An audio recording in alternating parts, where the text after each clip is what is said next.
हुआ ऐसा, अरे रूप के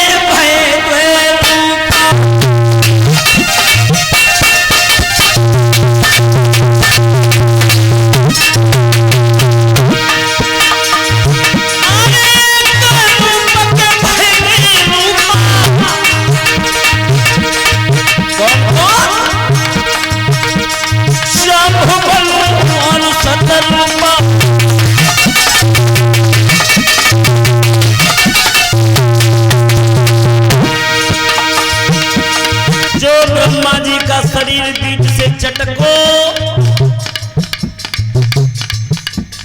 दो रूप हो गए। एक रूप के भय द्वे रूपा, शांभु मनु और शतरूपा। आगे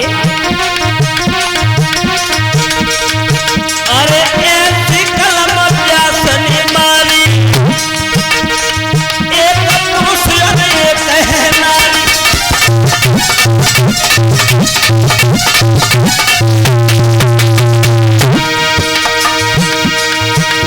शांभु मनु और शतरूपा के लड़का कहे तो कौन कौन?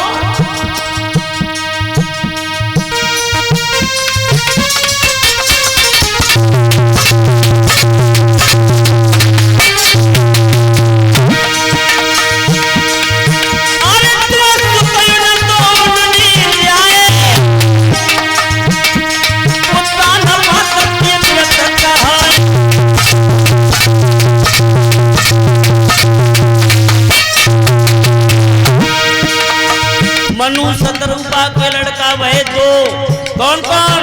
उत्तानपाद और प्रियव्रत महाराज। और कन्या तीन कौन कौन?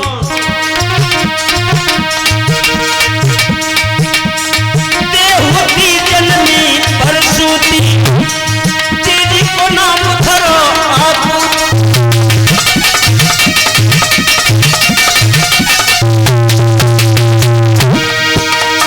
देवहूति और परशुति और तीसरी आकृति।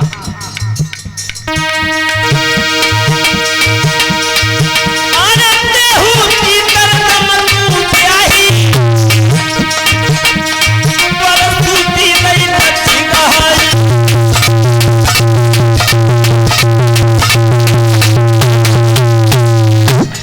तीनों कन्याओं को जब विवाह हो तो देवहूति नाम की जो कन्या थी वो करदम ऋषि के लिए ब्याई गई थी, और परशुति नाम की जो कन्या थी वो दक्ष के लिए ब्याई गई थी, और आकुति नाम की जो कन्या थी रुचि प्रजापति के लिए ब्याई गई थी।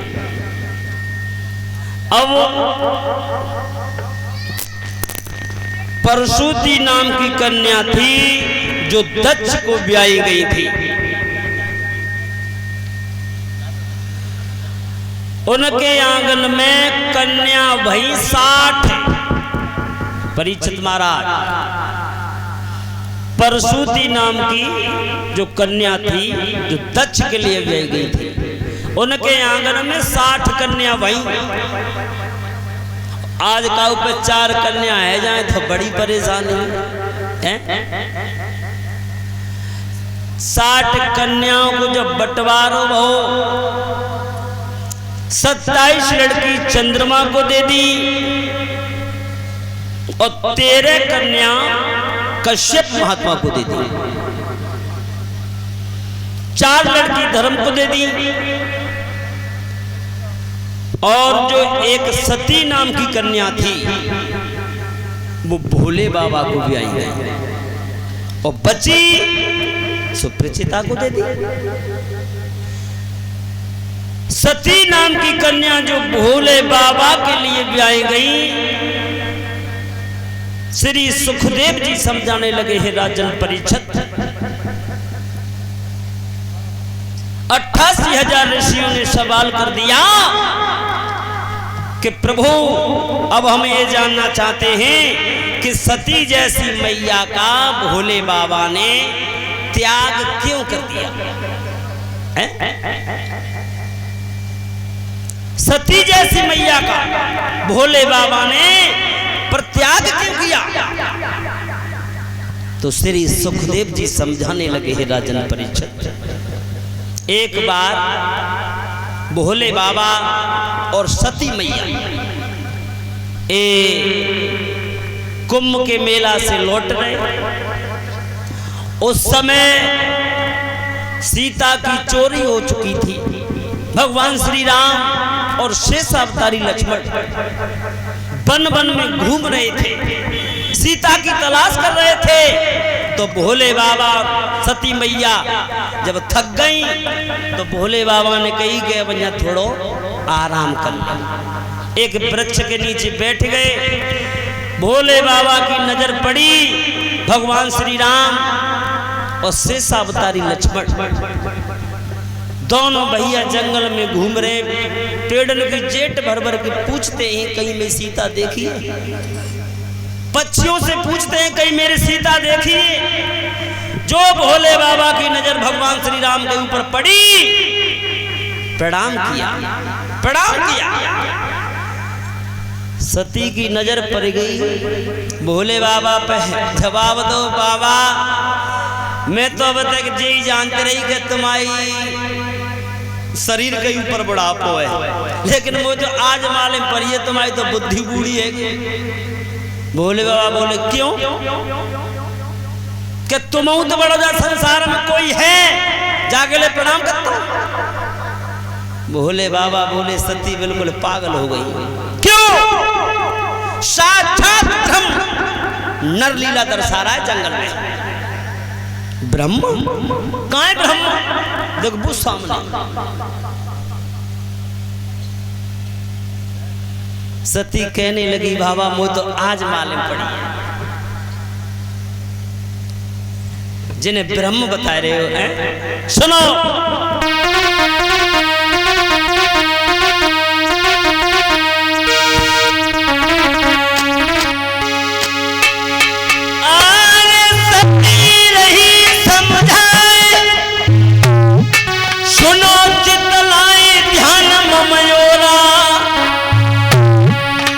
पार ब्रह्मा तनोय रे डोलत दशरथ के छोरा।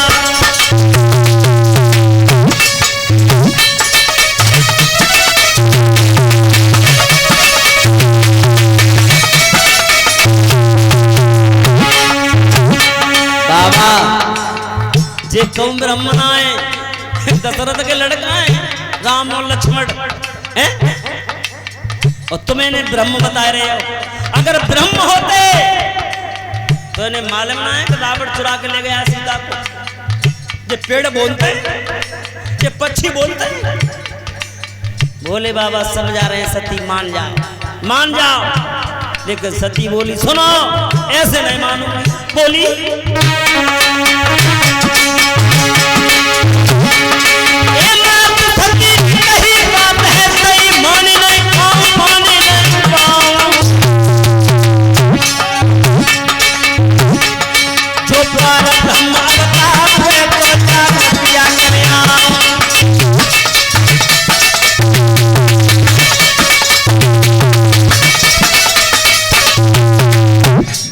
सती मैया बोली बाबा ऐसे भरोसा ना है, मैं जांच करके जाऊंगी। भोले बाबा ने कही मत जाओ, मान जाओ। लेकिन सती नहीं मानी, जांच करने के लिए आगे बढ़ी। जब थोड़ी देर लेकर ही भोले बाबा के पास से सो सती मैया ने जनक जननी सीता मैया का रूप धारण कर दिया।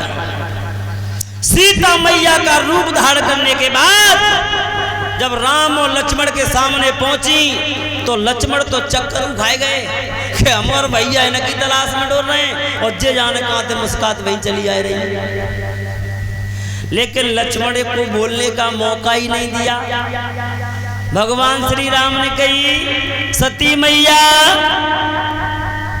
जो इतनी बात कही, सती यहाँ के तई बैठ गई। आज अकेली कैसी घूम रही हो? बैल की पीठ पे बैठे भाई भोले बाबा कहाँ रह गए?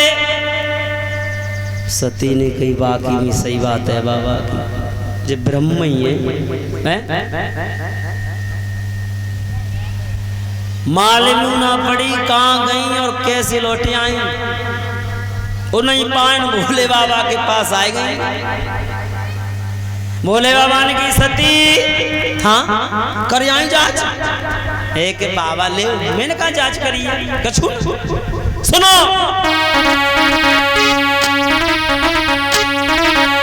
अरे कछु न परी छालीन गुसाई।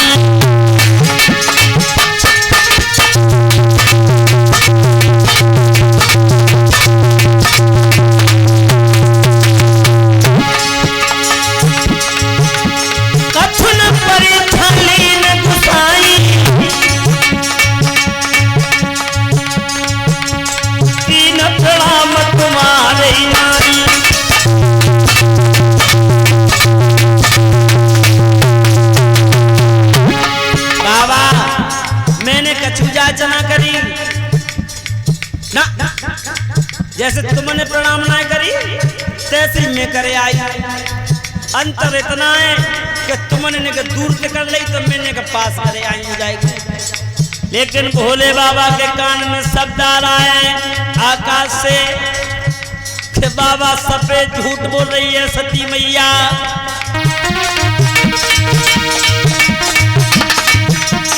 अरे अमरती हुई रही पानी बाबा कह रही झूठ भगवान।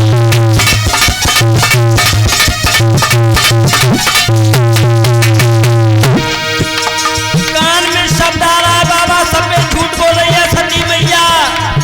क्या शब्द आया?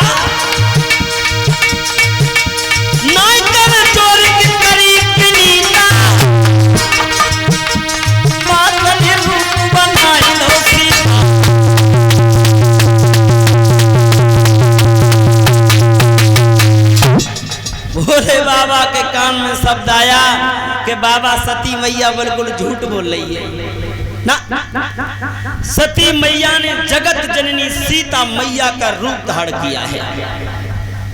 जो भोले बाबा के कान में शब्द आया कि सती मैया ने और सीता मैया को रूप धारण करके भगवान श्री राम की परीक्षा की है। भोले बाबा ने कह दिया सती आज से तुम्हें मैं पत्नी के रूप में स्वीकार नहीं करूंगा।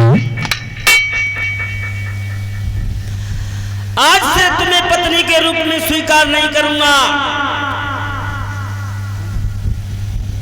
मेरे भागवत के श्रोताओं, भोले बाबा ने मना कर दिया, जवाब दिया आज के बाद मैं तुम्हें पत्नी के रूप में स्वीकार नहीं करूंगा। भोले बाबा समाधि लगा करके बैठ गए, समाधि में लीन।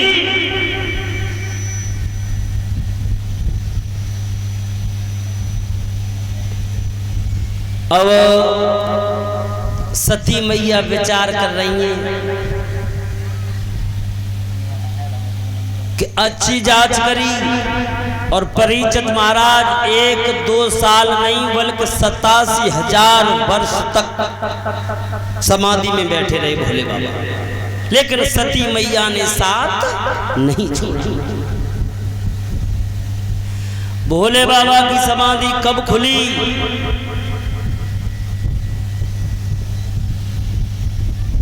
एक बार दक्ष महाराज ने यज्ञ किया था। यज्ञ दक्ष महाराज के यहाँ यज्ञ चल रहा था, सबके लिए निमंत्रण था, लेकिन भोले बाबा के लिए निमंत्रण नहीं था। अपे अपे विमानन पे बैठ के आकाश में देवता जाए रहे।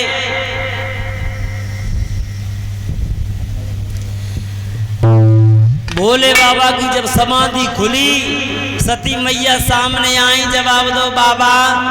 हाँ